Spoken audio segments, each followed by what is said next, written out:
Alors, en guise d'introduction, donc, je vais vous dire un petit mot de petit état des lieux du réseau de réhabilitation psychosociale en 2024.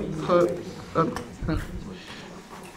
Donc, je vous parlerai de Réhabase brièvement, des centres, le site web et les réseaux sociaux. Un petit mot sur Zest, le webdoc. Je n'ai pas reçu les informations. Je ne sais pas si Florian voudra se joindre à moi et en dire un petit mot en improvisant. Et je vous dirai quelques mots sur l'enquête de l'image du centre ressources et quelques mots des nouveaux projets. Donc Réhabase, je ne vais pas vous la redécrire, les principales caractéristiques sont là. Simplement vous dire que c'est une cohorte qui a maintenant 8 ans, qu'on en attendait une description de la population et qu'on en attendait également une évolution de la population consécutive à ce qui a été dit dans cet amphithéâtre et aux autres occasions de restitution des résultats. Donc vous allez voir qu'il y a une trentaine de centres maintenant qui participent, 32 centres exactement, dont certains se sont joints à ce travail l'année dernière, en 2023, au début de cette année 2024. 6326 personnes ont accepté que des données les concernant figurent dans cette base de données, surtout à Lyon, 27%, à Grenoble, 13%, et à Limoges, 11%. Et vous voyez les autres centres, Réalis et Saint-Étienne, après il y a les Bordeaux, Poitiers, etc., etc., et puis beaucoup de petits centres. Voilà, donc nous travaillons maintenant sur la qualité des données et compléter les recueils, ce qui est très important. On ne peut rien faire avec des saisies incomplètes, je répète ça chaque année. Mais là, on va faire plus d'efforts et distribuer des moyens aux centres, en particulier aux centres qui sont les plus avancés, qui incluent le plus, pour qu'ils puissent compléter leur saisie. Ça pourra servir, ces moyens, à des recrutements d'attachés de recherche clinique, de secrétaires, etc., etc. Nous avons 15 postes à mi-temps à distribuer sur la France en fonction de la participation au réseau. Donc là, nous sommes dans la réflexion. Vous avez répondu à une enquête. Ceux qui n'ont pas répondu, dépêchez-vous, parce qu'évidemment, les moyens seront donnés à ceux qui y répondent et travaillent bien, et non pas à ceux qui ne répondent pas. Ça serait évidemment complètement illogique. Les réponses étaient attendues pour aujourd'hui, je crois. Donc vous avez quelques jours de battement, mais ne tardez pas, s'il vous plaît. Le nombre d'inclusions dans Réhabase par an, vous voyez, ça a atteint presque 1000 en 2019. Après, c'est tombé à cause de la pandémie, puis c'est remonté, mais ça n'a jamais réatteint le niveau. Comme si tout était resté en panne, comme une grande partie des activités dans le monde depuis la pandémie. Parce qu'on est resté à peu près au niveau de la pandémie depuis, donc voilà. Nous, ce qu'on voudrait, c'est évidemment que ça revienne au niveau antérieur, 2019. Mais pour l'instant, ça n'est pas le cas. Alors voilà les résultats importants. La première extraction qui a fait l'objet de ce type d'analyse, elle a eu lieu en août 2018. J'avais présenté les résultats à une réunion du réseau, vous vous en souvenez peut-être. Et là, le but, c'est de comparer ce qui a été présenté en août 2018 avec l'extraction de 2023 ou début 2024, je ne sais plus, dont il est fait état ici. Alors malheureusement, peu de choses ont changé. Et mon message reste le même. Il faut vraiment que les centres de proximité, les centres supports, fassent une communication plus active en direction des secteurs pour que des gens arrivent plus tôt dans la réhabilitation psychosociale. C'est une catastrophe pour tous ceux qui arrivent après 10 ans et qui ont 33 ans et qui ont passé 5 mois à l'hôpital. C'est une catastrophe. Je vous ai dit la même chose en 2018. 6 ans plus tard, même constat. Donc, force est de constater que ce que vous avez fait n'a servi à rien. Donc, s'il vous plaît, il va falloir trouver de nouvelles manières de faire. Ça, c'est le premier message pour vous, centre de proximité et centre support. Le deuxième message, il est plus général et ça rejoint le propos de Pascal Mariotti, c'est qu'en fait, tout ça ne marchera pas tant que la réhabilitation psychosociale ne sera pas partout sur tous les secteurs. Donc on s'y attelle sur le pôle centre Rive-Gauche depuis 2020. Je peux vous garantir que tout le monde accède à la réhabilitation psychosociale, tout le monde a un PSI, les pères aidants sont partout. Je vous l'ai dit 10 fois, vous le savez déjà, mais il faut le faire sur toute la France. Donc dites-vous bien que votre message maintenant, enfin que votre action, votre objectif maintenant est d'aller plus fort dans le déploiement de la réhabilitation psychosociale. Là, je pense que Nicolas Rintaud sera d'accord avec moi. Voilà, je suppose. Voilà, il faut passer à la vitesse du dessus. La vitesse du dessus, ça veut dire aller chercher tous les patients et prenez les plus jeunes. Dès le début, dès l'entrée dans la maladie. Je ne vous dis pas qu'il faut laisser tomber ceux qui ont 10 ans de maladie. Bien sûr qu'il faut les prendre aussi. Mais c'est dommage, c'est une perte de chance énorme. C'est trop tard, c'est bien trop tard. Et puis, il faut que vous convainquiez maintenant les secteurs de se mettre à la réhabilitation psychosociale tel que ça a été fait sur cet établissement ici, où effectivement tout le monde a été formé, il y a des milliers de formations qui ont été faites au total sur des années. Sur un seul pôle, c'est 170 actions de formation sur un an. Hein, c'est pour ça que je vous dis des milliers au total, en comptant les formations individuelles, institutionnelles, polaires, tout ce que vous voulez. Mais c'est la seule manière de faire, c'est d'y aller carrément et que tout le monde s'y mette. Parce que sinon, on sera toujours dans le même constat, les gens n'ont pas de vie. Mais là, je parle aussi aux aidants, puisqu'ils sont là aujourd'hui. Est-ce que vous allez laisser faire ça? Non, battez-vous également. Allez dans les instances et battez-vous pour que les hôpitaux se transforment. Il faut transformer l'offre, qu'elle devienne plus ambulatoire. Il faut qu'il y ait des PSI pour tous, il faut qu'il y ait de la psychoéducation pour tous, il faut qu'il y ait de la remédiation cognitive pour tous, il faut qu'il y ait de l'entraînement des compétences sociales pour tous, il faut qu'il y ait de l'aide aux aidants pour toutes les familles, partout en France. Là, ça ne bouge pas. Ces résultats, ils montrent que ça ne bouge pas. Il y a une mini-amélioration sur un paramètre sur les dizaines qu'on a analysées. Merci à Julien Place pour les analyses, il est en haut là. Donc on voit que c'est exactement pareil qu'en 2018, il l'a écrit, d'ailleurs c'est marqué, l'âge moyen reste inchangé, les revenus et les emplois c'est pareil. Bon, ce qui a évolué c'est la population, les diagnostics, mais ça c'est partout en France et ça ne change rien au pronostic. Il y a un petit peu plus de personnes avec autisme, un petit peu moins de personnes avec schizophrénie, un petit peu plus de personnes avec troubles bipolaires. Mais elles arrivent aussi tard, donc ça ne change rien, ça ne sert à rien. Les traitements psychotropes, c'est toujours une catastrophe, globalement. Regardez, 33% en plus de 3 médicaments. C'est bien trop, ça ne respecte pas les recommandations, c'est inacceptable. Et puis la durée d'hospitalisation, elle n'est pas marquée, mais c'est toujours 5 mois en moyenne, c'est-à-dire qu'on hospitalise bien trop dans ce pays. Ça ne va pas. Donc je le répète, je ne sais pas comment il faut le dire, la prochaine fois je vais le dire dans 3 langues différentes, mais il faut vraiment que ça change, il faut que ça change. Donc c'est notre œuvre collective, ça ne peut changer que sous l'impulsion de nous tous. Maintenant, demandez-vous comment je fais autour de moi pour que ça change. Dans mon centre, que des jeunes accèdent à mon centre de réhabilitation psychosociale, parce que c'est une réunion du réseau, et comment je fais pour que les secteurs s'emparent de ces outils. Si vous ne faites pas ça, et si vous attendez que les gens viennent, eh ben, je vous dis, ça ne marche pas, la preuve. Réhabase, ça sert à montrer ça. C'est la première chose. Donc je ne vais pas insister plus. Beaucoup d'efforts est fait pour améliorer la qualité de Réhabase. Julien Place fait cette synthèse avec une newsletter qui est envoyée à tous les utilisateurs, pour ceux qui participent. Je pense que c'est une bonne partie d'entre vous. Ça a été envoyé à 613 utilisateurs, là, cette version 2024. Il y a 2 réunions, grandes réunions par an, 2 réunions de recherche par mois, le deuxième vendredi de chaque mois, animé par le docteur Guillaume Barbala, avec un journal club. Et il y a maintenant des réunions des attachés de recherche clinique. Et je vous ai dit qu'on allait renforcer cette catégorie professionnelle avec des moyens spécifiques qui ont été obtenus auprès d'une fondation internationale que je remercie aujourd'hui. Dynamique du réseau Réhabase, eh bien, on va faire un diagnostic des besoins des utilisateurs. C'est l'enquête qui a été diffusée la semaine dernière et qu'Esther Gliner a renvoyée il y a quelques jours. Et c'est celle-ci que vous devez répondre si vous voulez obtenir des moyens supplémentaires. C'est obligatoire. Nous allons œuvrer, et nous le faisons tous ensemble depuis longtemps, sur l'harmonisation des pratiques. C'est difficile, mais c'est une nécessité pour pouvoir faire de la recherche sur ces données-là. Sinon, ça ne marchera pas. Nous allons développer donc les compétences locales à travers différentes actions. Nous allons développer l'interconnaissance entre les centres et nous allons développer la recherche paramédicale. Je vous laisse lire le complément sur la diapositive. Les projets de recherche continuent à se faire en grand nombre et je vous remercie de votre investissement. Ça fonctionne. On a des données, elles sont analysées. 3 publications en 2024, celles qui sont déjà publiées, il y en aura peut-être plus, et puis tous ces travaux qui sont en cours, qui feront l'objet de publications internationales. C'est bien pour nous tous, c'est bien pour le dossier de chacun, et c'est bien pour les établissements.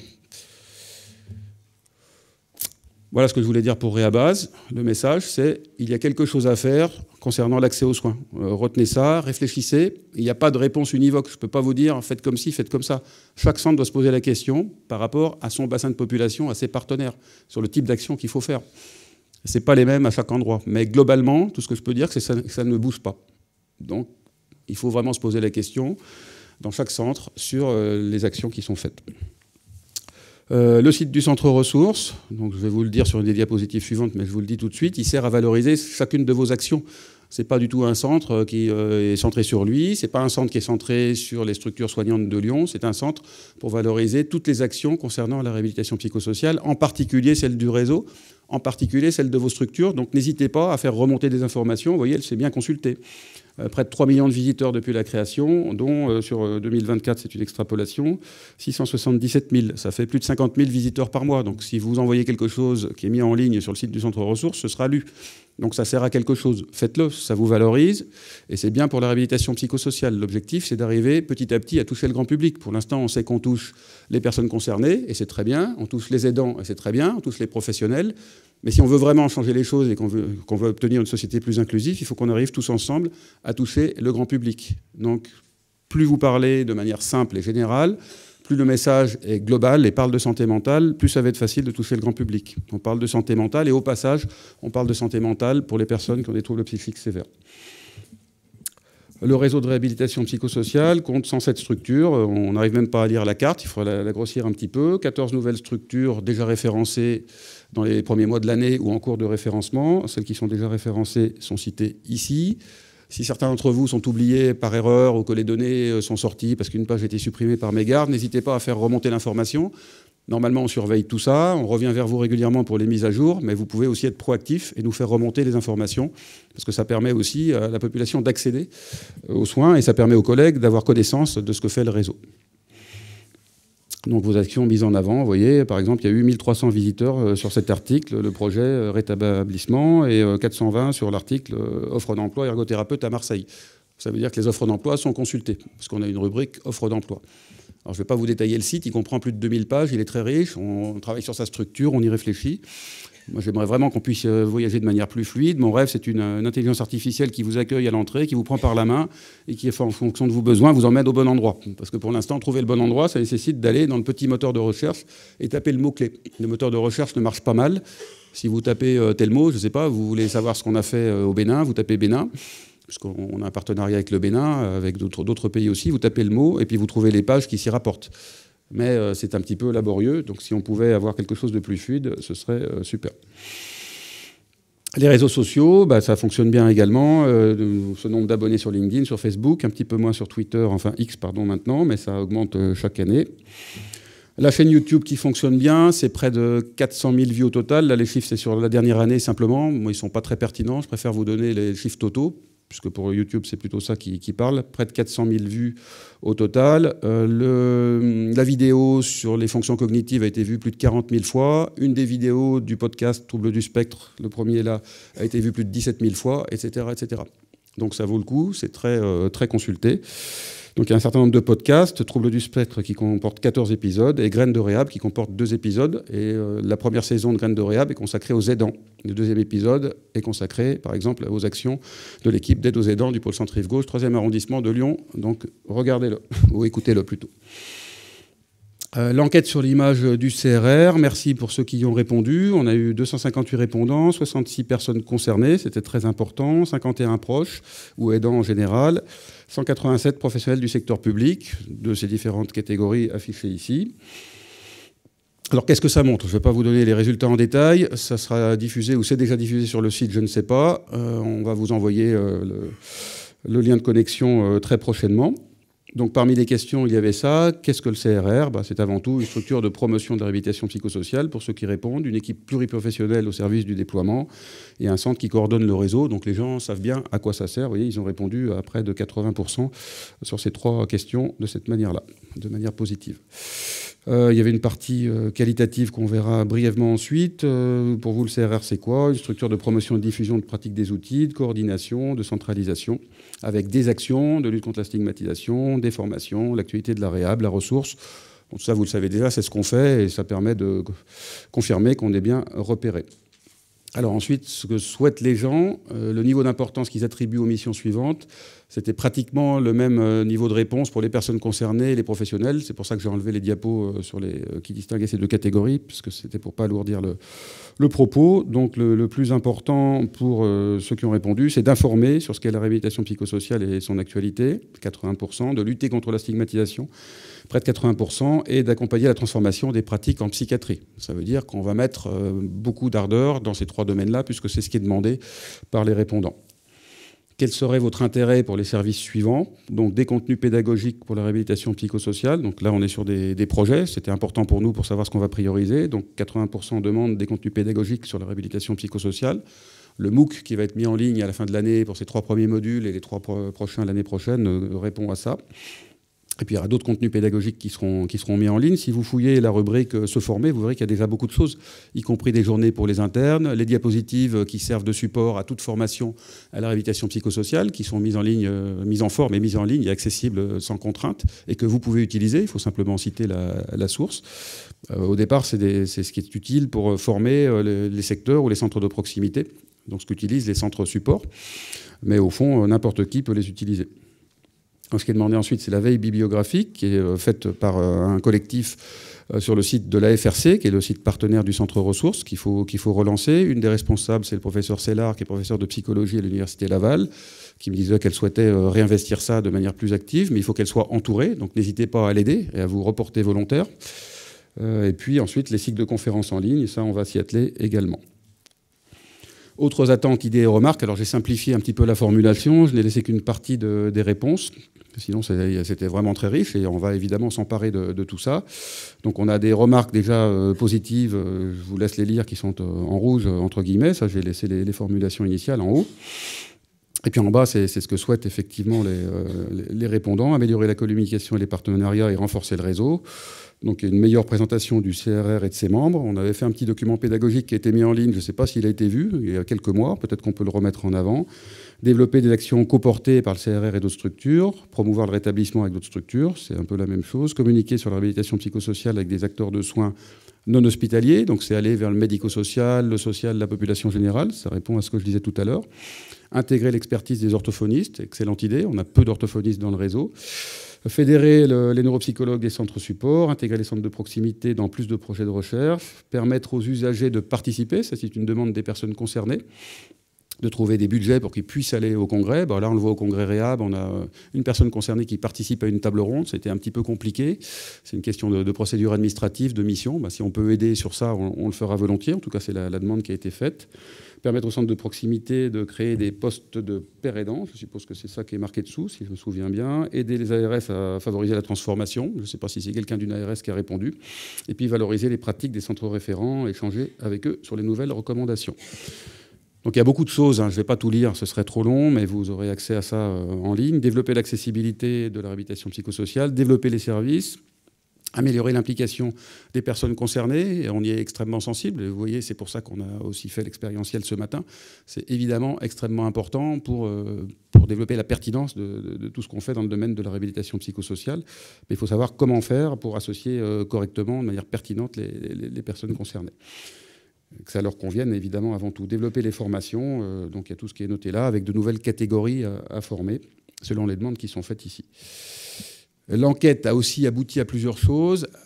Ça a permis de constituer le comité de pilotage du projet de maison de la santé mentale. Pour ceux qui ne savent pas, le CRR et d'autres structures nationales portent un projet de maison de la santé mentale pour répondre à l'objectif que je citais tout à l'heure, toucher tout le monde en France. Donc l'idée, ce serait de valoriser toutes les actions concernant la santé mentale qui peuvent être faites. C'est un écrin, ce n'est pas une équipe qui s'auto-suffirait, c'est plus une caisse de résonance pour tout ce qui est déjà fait pour pouvoir enfin toucher le grand public et toucher aussi les décideurs de manière plus efficace. Donc pour l'instant, on en est à trouver la structuration juridique qui permettra à ces acteurs nationaux et locaux de se lier, de s'investir dedans et de recevoir les financements des partenaires privés et publics. Il y a un groupe de rédaction Falk qui découle également avec 32 personnes concernées, dont 32 personnes intéressées, dont des personnes concernées, un comité pédagogique qui découle de cette enquête et un comité de lecture aux côtés de la documentaliste avec 54 personnes intéressées. Donc merci beaucoup, ça a été vraiment un grand succès et merci à ceux qui ont analysé les résultats, dont Camille.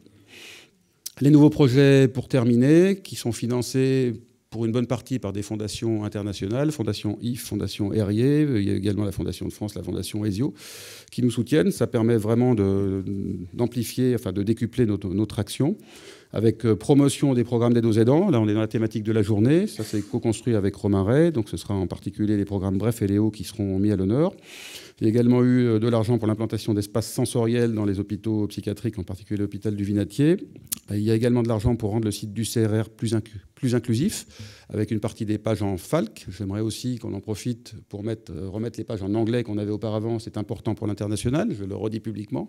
Il faut le faire, les pages principales, parce qu'on est consulté et qu'en fait on sert de modèle à d'autres pays, et c'est dommage de s'en priver, et c'est dommage pour les autres pays de ne pas pouvoir s'en inspirer, parce que tout le monde n'est pas francophone sur cette planète, même si on le souhaiterait. La maison de la santé mentale, donc lieu ressources inclusif dédié à l'information, je viens d'en dire quelques mots. Le programme Eden, porté par Patrick Le Cardinal de Chambéry et du pôle centre Rive-Gauche et Camignard Père Aidante, qui est sur l'entente de voix, avec une recherche-action qui est mise en place et la constitution d'un réseau avec des centres sur toute la France. Je ne sais plus si c'est 6 ou 7 centres qui participent. Un atelier sur la parentalité, le déploiement de la pérédance et des directives en psychiatrie dans les CMP en France et l'Observatoire du rétablissement qui va être renforcé et relancé grâce à ces financements. Voilà, merci de votre attention. Je suis à votre disposition pour toute question qui concernerait cette introduction.